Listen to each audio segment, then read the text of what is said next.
we're going to have a look at data tables. Okay, data tables are used to see how changing one variable can affect the remainder of a formula. Okay, so for instance, how repayments on a loan would change, okay, for different interest rates. Okay, so bear with me again till I open my file.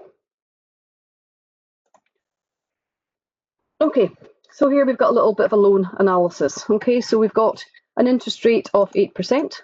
Okay.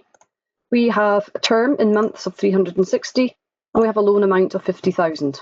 Okay, in cell C11, okay, or B11 even, we have a formula which tells us what the loan repayment is going to be, okay, on a loan of 50,000 over a term of 360 months at an interest rate of 8%.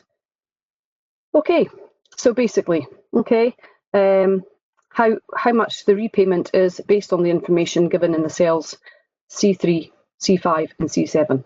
Okay, so we're going to create what we call a data table to show the results for changes in the interest rate.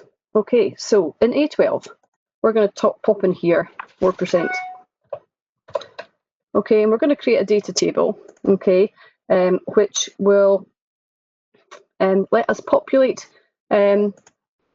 interest rates. We're going to go all the way from here up in rising in sort of 1/4% a month, okay, in 1/4 percent points. So from 4% to 4.25, all the way up, okay.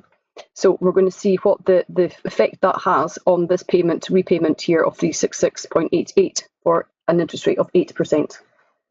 Okay, so what we're going to do is we're going to select A12 down to, say, A36. Okay, from the Home tab.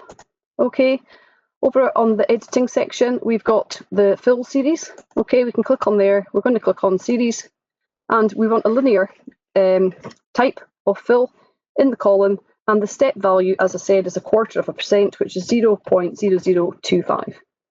Click on OK, and that's populated that for me. So from 4% rising in 1/4% increments all the way up to a 10%. Okay. So I have formatted that for percentage and 2 decimal places already. Okay. So what we're going to then do is we're going to select A11, okay, to B36. Okay, so this is one of the calculation that actually includes the calculated cell. Okay, so the one with the formula in it is within this data table. So it's A11 right down to B36. Okay, so we're going to go to data. Okay, we're going to, again, the what if analysis, and we're going to data tables.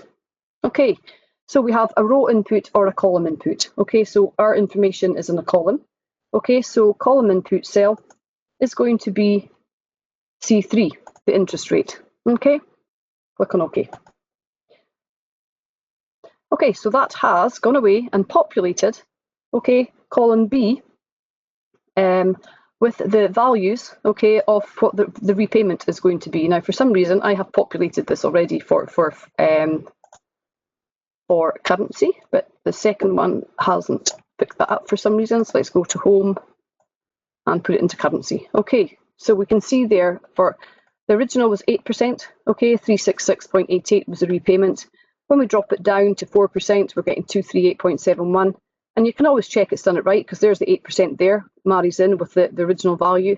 So we can see very, very quickly and easily, okay, what the effect of changing, okay, the interest rate will have on the repayment amount of a loan of £50,000 over 360 months at whatever percent.